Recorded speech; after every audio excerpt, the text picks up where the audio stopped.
England ও ওয়েলসে অপরাধে দণ্ডপ্রাপ্ত ব্যক্তিরা পাব বা খেলাধুলার মাঠে যাওয়ার ক্ষেত্রে নিষেধাজ্ঞার মুখে পড়তে পারেন।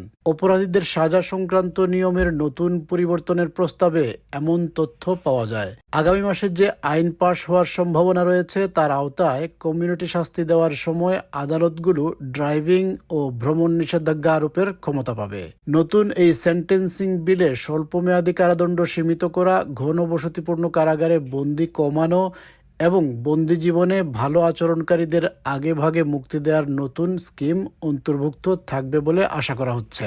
সাবেক কনজারভেটিভ সরকারের জাস্টিস সেক্রেটারি ডেভিড গকের উদ্যোগে গঠিত একটি স্বাধীন পর্যালোচনার প্রতিবেদন প্রকাশিত হয় মে মাসে। প্রতিবেদনে প্রকাশিত সুপারিশের অনেকগুলো বাস্তবায়ন করবে নতুন এই প্রস্তাবিত আইন।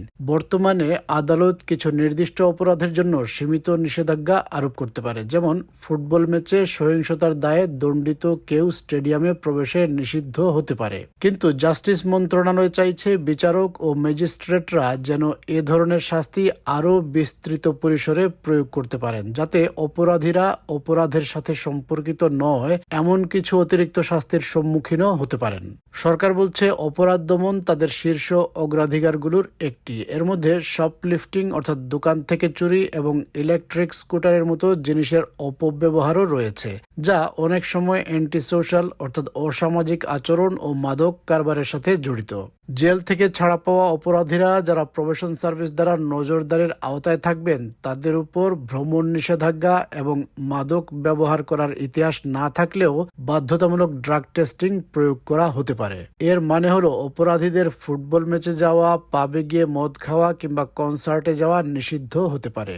ডেভিড গকের রিভিউয়ের সুপারিশ অনুযায়ী সরকার মে মাসে বলেছিল ইংল্যান্ড ও ওয়েলসের কিছু কয়েদি হয়তো তাদের মেয়াদের 1/3 পূর্ণ করার পর মুক্তির যোগ্য হবেন। কিন্তু জাস্টিস সেক্রেটারি শাবানা মাহমুদ জানিয়েছেন সবচেয়ে গুরুতর অপরাধীদের ক্ষেত্রে, বিশেষ করে সন্ত্রাসবাদের দায়ে দণ্ডপ্রাপ্তদের আগাম মুক্তির কোনো সুযোগ থাকবে না। সরকার বলছে নতুন পরিবর্তনগুলো শাস্তিকে আরও কঠোর করবে, অপরাধ পুনরাবৃত্তি ঠেকাবে এবং মানুষকে অপরাধের পথে না যেতে উৎসাহিত করবে। কিন্তু ক্রিমিনাল জাস্টিস সিস্টেমের সাথে সংশ্লিষ্ট অনেকে বলছেন এসব বাস্তবায়ন করা কঠিন হতে পারে।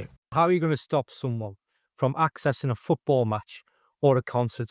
Security guards don't have the right to detain, and there's not enough police.